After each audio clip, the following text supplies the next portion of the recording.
नमस्कार, मैं श्यामगिरी। आप देख रहे हैं टीएफडी इंडिया न्यूज 24। टीएफडी इंडिया न्यूज 24 में आप सभी दर्शकों का स्वागत है। मोदी नहीं आएंगे संसद में, बीजेपी के मंत्री भी भाग खड़े हुए। जेएनजी ने काटा बवाल सड़क पर। बड़ी महत्वपूर्ण बिंदु पर हम लोग चर्चा करने जा रहे हैं। इस वक्त जो परिस्थितियां देश के अंदर हालात हैं, वह बस से बदतर वाली स्थिति आकर के खड़ी हो गई है। सवाल यह है कि सरकार जवाबदेही से भाग रही है और सवालों की जवाब नहीं दे रही है, जिसके वजह से सरकार और भी बुरी तरह से फंसते जा रही है। आने वाला वक्त सरकार के लिए कितनी मुश्किलें पैदा करेगा, यह तो वक्त बताएगा। लेकिन एनडीए गठबंधन के सहयोगी भी अब कहीं न कहीं सरकार का साथ छोड़ते हुए इस मुसीबत में नजर आ रहे हैं।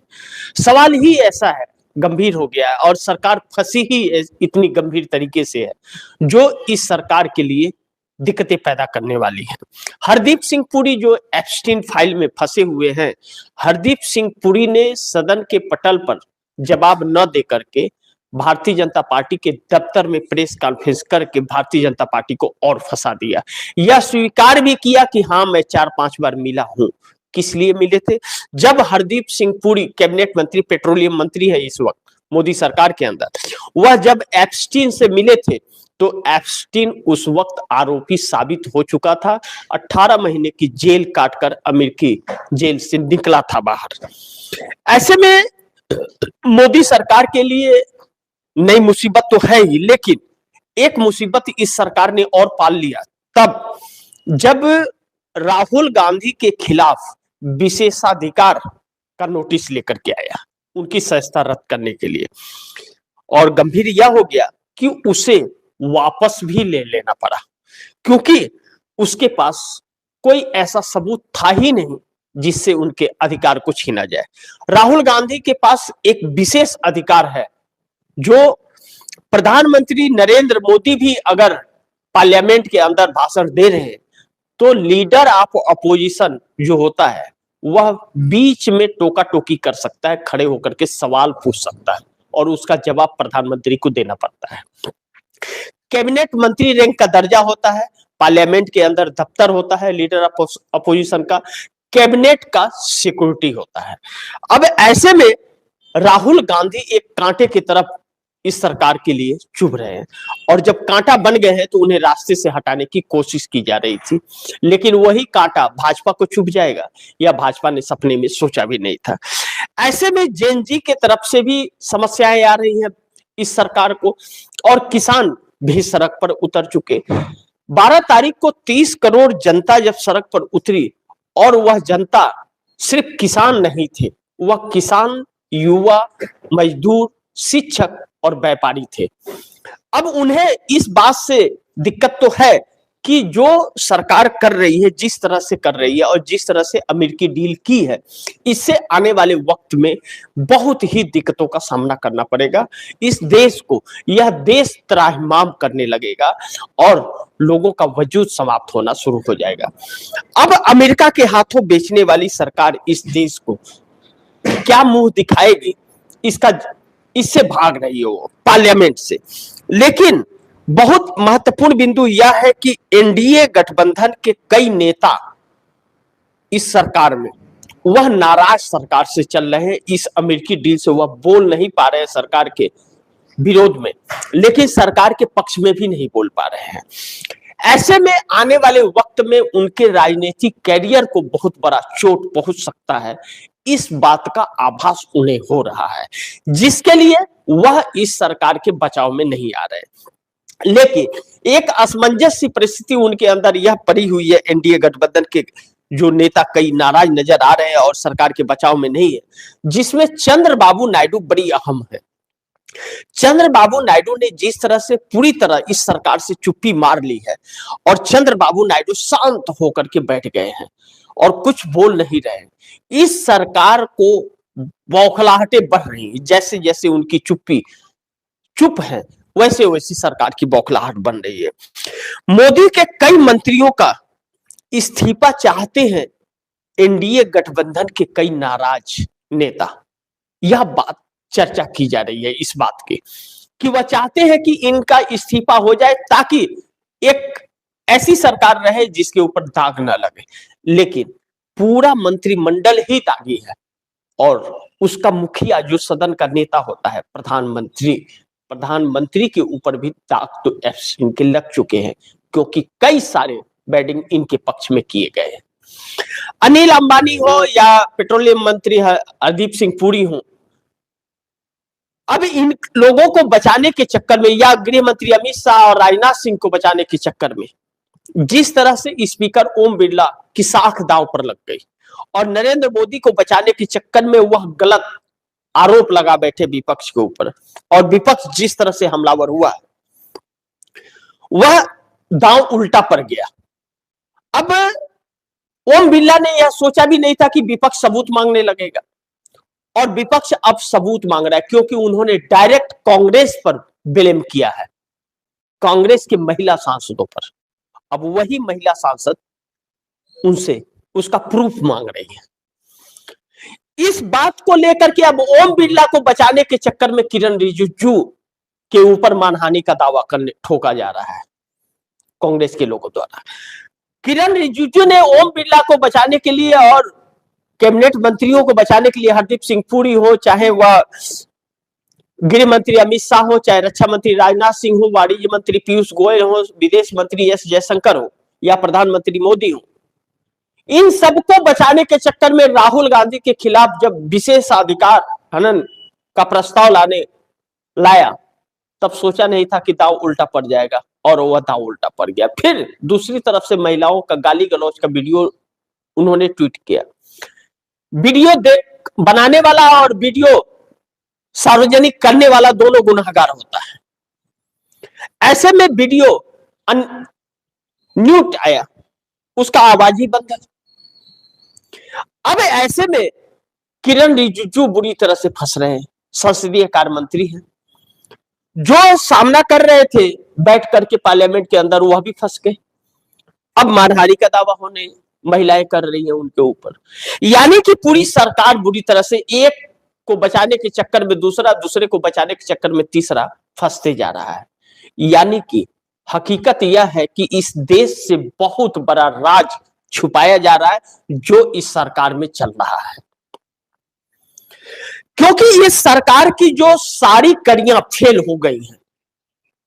इस सरकार द्वारा जो पाखंड रचा जा रहा था और देश को गुमराह किया जा रहा था, हकीकत यह है कि वह सच्चाई देश के सामने आकर के खड़ी हो गई है। इनके सामने एक आईना आ गया है कि देखो इस आईने में तेरा असली चेहरा क्या है, और यह आईना इनको जीने नहीं दे रहा है। जिस तरह इस देश को हिंदू मुस्लिम में और मंदिर मस्जिद में बांटा जा रहा था, देशभक्ति का पाठ पढ़ा रहे थे और हिंदू मुस्लिम कर रहे थे, वह सब कुछ धराशाह हो गया। इनका असली चरित्र सामने आ गया। यह सामने आ गया कि अगर देश का सबसे बड़ा कोई दुश्मन है तो यही लोग हैं, और यही लोग सत्ता में हैं। सारी परतें इनकी एक एक करके खुलती जा रही हैं और उन परतों के बीच यह धाराशाह होते जा रहे हैं। ऐसे में दो बड़ी महत्वपूर्ण बिंदु है कि यह सरकार जो बड़ी मुश्किल में फंसी हुई है, इस मुश्किल से निकल सकती है या नहीं निकल सकती है। अब स्पीकर ओम बिरला पर अगर हम चर्चा कर ले कि स्पीकर ओम बिरला का जो अविश्वास प्रस्ताव आया है, वोटिंग तो होगी, उस पर बहस भी होगी, ओम बिरला के उन हर कार्यों पर बहस होगी जो उन्होंने विपक्ष को बोलने नहीं दिया है और हर जगह रोका है। एंथेटिक करने के बाद भी लीडर ऑफ अपोजिशन को नहीं बोलने दिया गया, और जिस चर्चा से भाग रही थी सरकार, वही चर्चा का विषय बन गया। जनरल नरवणे की बुक का जिक्र करना या कारवां पत्रिका का जिक्र करना राहुल गांधी ने एंथेटिक किया था, जो वह इनकी देशभक्ति पर सारा पोल खोलता है। जनरल नरवणे की उस किताब में या कारवां पत्रिका के अंदर जनरल नरवणे की किताब की वह लाइनें जो लिखी गई हैं, 2 सालों तक सरकार ने उस पर कार्रवाई नहीं की और उसे बुक को छपने के लिए इजाजत भी नहीं दी। अब मोदी सरकार को अपने बचने के लिए जनरल नरवणे को क्या कोर्ट मार्शल कराएगी, तो बीके सिंह की भी करानी पड़ेगी, जो राज्यपाल है मिजोरम के, और भी कई पूर्व सेनाध्यक्ष आएंगे उसमें। इतनी हिम्मत और साहस तो इस सरकार में नहीं है। लेकिन जो झूठी शान में जी रहे थे, जो सेना के बीच जा करके देशभक्ति का गुणगान बता रहे थे और मोदी मोदी करा रहे थे, वह सारा पोल खुल गया कि कैसे सेना को या हाथ से पावर सारे छीनते हैं और सेना को संकट में डाल देते हैं। सरकार की गलत नीतियों की वजह से सेना हमारी बॉर्डर पर संकट में पड़ जा रही है। इसका उल्लेख उसमें दिया गया है जनरल नरवणे की उस बुक में, और उसी का कुछ सारांश कारवां पत्रिका ने छाप दिया, जिसका जिक्र राहुल गांधी ने किया। अब राहुल गांधी के इस जिक्र के बाद सरकार बुरी तरह से बैकफुट पर आ गई। जो नहीं जानता था, जो नहीं पढ़ा था, वह भी पढ़ लिया और इन्हीं के लोग इनसे अलग हो गए। ऐसे में बड़ी महत्वपूर्ण है कि एनडीए गठबंधन के घटक दलों में जो चंद्रबाबू नायडू सबसे अहम कड़ी हैं, उन्होंने चुप्पी मार ली है पूरी तरह से, और उनकी चुप्पी ही इस सरकार के लिए घातक होती जा रही है। लेकिन चर्चा इस बात की भी है कि एनडीए गठबंधन के कई नेता जो है वह बहुत नाराज है और मोदी के मंत्रियों का इस्तीफा चाहते हैं वह, और यह बात सरकार भी समझ रही है। मुश्किल में फंसी हुई मोदी की सरकार पार्लियामेंट के अंदर, अब जब मार्च महीने में पार्लियामेंट शुरू होगा तो ओम बिरला के ऊपर चर्चा होगा। तो क्या ओम बिरला का जगदीप धनखड़ वाला हाल हो जाएगा? जिस तरह से जगदीप धनखड़ का इस्तीफा हुआ और चलते बने और किसी को दर्शन नहीं दिए, उसी तरह ओम बिरला भी इस्तीफा देकर के चलते बनेंगे। क्योंकि जिस दिन से चर्चा हुई है और विपक्ष हमलावर हुआ है, ओम बिरला सदन में नहीं आए हैं, बल्कि अविश्वास प्रस्ताव भी आ गया लेकिन नहीं आ रहे हैं। कुर्सी पर जगदंबिका पाल और दूसरे लोग बैठ रहे हैं। यानी कि स्पीकर नहीं है क्या पार्लियामेंट के अंदर? चला कौन रहा है? सरकार कौन चला रहा है, सदन कौन चला रहा है, पता ही नहीं चल रहा है। और चेयर पर बैठे पीठासीन जो है स्पीकर के, जो भी आ रहे हैं वह सत्तारूढ़ दल के किरण रिजिजू के तरफ इशारे का इंतजार करते रहते हैं। किरण रिजिजू चलाएंगे पार्लियामेंट को? क्या भारतीय जनता पार्टी सरकार यह फैसला करेगी विपक्ष क्या सवाल पूछे और क्या ना पूछे? क्या स्पीकर इस बात को तय करेगा कि विपक्ष बात करेगा या नहीं करेगा? यह सारे पोल खुल करके देश के सामने आकर के खड़े हुए। ऐसे में दो बड़ी अहम सवाल है जिस पर चर्चा करना हम लोगों को बहुत जरूरी हो जाता है, क्योंकि इस वक्त भारतीय जनता पार्टी के जो मंत्रीगण है वह भाग खड़े हुए। ना तो प्रधानमंत्री पार्लियामेंट में नजर आ रहे हैं, ना तो स्पीकर ओम बिरला नजर आ रहे हैं, ना तो गृह मंत्री अमित शाह नजर आ रहे हैं, ना रक्षा मंत्री नजर आ रहे हैं, ना कृषि मंत्री नजर आ रहे हैं, ना वाणिज्य मंत्री पीयूष गोयल नजर आ रहे हैं, ना विदेश मंत्री एस जयशंकर नजर आ रहे हैं, ना ही कृषि मंत्री नजर आ रहे हैं। चला कौन रहा है सरकार? इस बात का क्या लोग सवाल नहीं पूछेंगे इस बात पर? लेकिन दो चीजें बड़ी अहम है कि हरदीप सिंह पुरी भाग रहे हैं एप्स्टीन फाइल से। हरदीप सिंह पुरी पेट्रोलियम मंत्री है, और जब हरदीप सिंह पुरी एप्स्टीन से मिले थे उस वक्त वह दोषी करार दे दिया गया था, और बहुत सारे तथ्य मिल रहे हैं इन लोगों के ईमेल में लड़कियों का जिक्र करता हुआ भी कुछ कुछ हल्का हल्का मिल रहा है। और क्यों एक चरित्रहीन व्यक्ति से इस सरकार के इतने लोग और उद्योगपति संपर्क में थे? चल क्या रहा था? क्या दलाली करने के लिए यह सरकार बनी है क्या? जो एक चरित्रहीन दलाल के साथ में यह सब मिल करके घुले मिले थे, कॉफी पीने का बहुत शौक था उसके साथ में। यह चीजें हरदीप सिंह पुरी पार्लियामेंट के पटल पर रखना चाहिए था इसे, क्योंकि पार्लियामेंट में सवाल पूछे जा रहे हैं और विश्व में सवाल पूछे जा रहे हैं, लेकिन यह भारतीय जनता पार्टी के दफ्तर में प्रेस कॉन्फ्रेंस करते हैं और पटल पर नहीं बोलते हैं, और पटल पर बोलने की इजाजत नहीं दी जाती है। एक तरफा सब चल रहा है, लेकिन उसी चक्कर में फंस गए कि आपने वहां क्यों बोला, यहां क्यों नहीं बोला। यहां पर रिकॉर्ड में आप बोलिए, क्योंकि रिकॉर्ड में बोलेंगे तो सवाल भी उठेंगे, उसका भी जवाब देना पड़ेगा, फिर प्रधानमंत्री को भी जवाब देना पड़ेगा, और बाकी भी बहुत और पोल खुलने बाकी है। लेकिन दूसरी तरफ किरण रिजिजू भी फंस गए, उनके ऊपर होगा एफआईआर। मंत्री जी किरण रिजिजू संसदीय कार्य मंत्री हैं, और जिस तरह से हरकतें उन्होंने की कितने ज्ञान है उनके पास और कितने इस मंत्रिमंडल के पास ज्ञान है, यह तो देश देख लिया। 12 तारीख को 30 करोड़ देश की जनता ने सड़क पर उतर करके इनके ज्ञान को दिखा दिया है। लेकिन किरण रिजिजू, अब ओम बिरला फंसने के बाद में सरकार को बचाने वाला कोई नहीं था, तो किरण रिजिजू ने कमान संभाला। किरण रिजिजू भी फंस गए।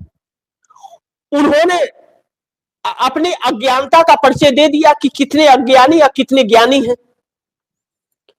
अब ऐसे में किरण रिजिजू भी जो फंस गए हैं, तो अब इनके ऊपर मानहानि का दावा करने के लिए वह कांग्रेस की महिला सांसद तैयार हो गई हैं कि आपने जो आरोप लगाया है आप साबित कीजिए हमें और हमें निष्कासित कराइए आप। और सरकार भाग रही है। यह सरकार जिस तरह से भाग रही है, कब तक भागेगी? इस बात की नाराजगी एनडीए गठबंधन के कई नेताओं में है, जिसने चुप्पी मार ली है। इनके बचाव में कोई नहीं आ रहा है, बल्कि इस सरकार से किनारे खड़ा होकर के अपने अस्तित्व को बचाने की लड़ाई लड़ने लगा है। जैसे चंद्रबाबू नायडू आंध्र प्रदेश में बैठ करके चुप्पी मार लिए। अब इतनी उलझने के बाद भी इस सरकार को लेकर के कुछ भी बोलने को चंद्रबाबू नायडू तैयार नहीं है। और चंद्रबाबू नायडू जब तैयार नहीं है, तो यह सरकार और फंस रही है। और चंद्रबाबू नायडू इसमें शामिल भी नहीं होंगे।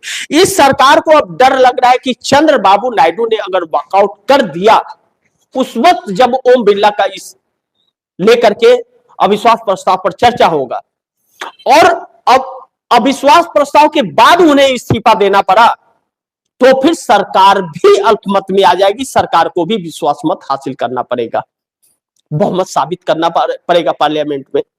ऐसे में सरकार इस तरफ कोशिश में लगी है, जैसा चर्चा चल रहा है। चर्चा इस बात का हो रहा है कि ऐसी नौबत ना आए, क्योंकि सहयोगी दल साथ नहीं है, वह कुछ भी बचाव में नहीं आ रहे सरकार के। तो इससे अच्छा जगदीप धनखड़ का जैसे इस्तीफा हुआ था, ओम बिरला का भी वैसे ही इस्तीफा करा दिया जाए और उस अविश्वास के वोटिंग से बचा जाए, तो उसके बाद सरकार के खिलाफ भी अविश्वास प्रस्ताव आ सकता है। इस बात को लेकर के सरकार के लोग भागते और फिरते नजर आ रहे हैं, जो इस सरकार के लिए बहुत सारे संकट पैदा कर रहा है। देखना यह महत्वपूर्ण होगा कि यह सरकार कब तक भागती है। लेकिन इंडिया गठबंधन एकजुट जो है, वही एकजुटता इस सरकार को खाई जा रही है और कुरेद रही है।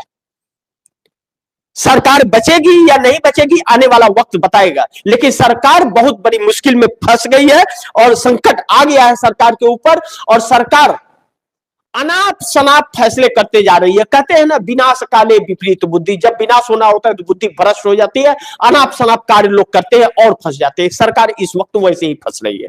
देखना यह महत्वपूर्ण होगा कि सरकार अपने आप को बचा पाती है या सरकार धराशाह हो जाती है। लेकिन सरकार इस संकट से निकलने का कोई रास्ता नजर नहीं आ रहा है, तो थोड़ा इंतजार कीजिए, बहुत कुछ तस्वीर आने वाली है। तो इसी के साथ आप दर्शकों से इजाजत चाहूंगा, अगली खबर के साथ फिर हाजिर होऊंगा। लेकिन आप दर्शकों की क्या राय है, क्या सुझाव है, कमेंट बॉक्स में जरूर दीजिएगा। इस खबर को ज्यादा से ज्यादा शेयर कीजिएगा, अपने दोस्तों को भी कहिएगा आगे शेयर करें। और आपने अगर टीएफडी इंडिया न्यूज 24 को सब्सक्राइब नहीं किया, सब्सक्राइब कर लीजिएगा, अपने दोस्तों को भी कहिएगा टीएफडी इंडिया न्यूज 24 को सब्सक्राइब करें। मिलते हैं अगली खबर के साथ, तब तक के लिए नमस्कार।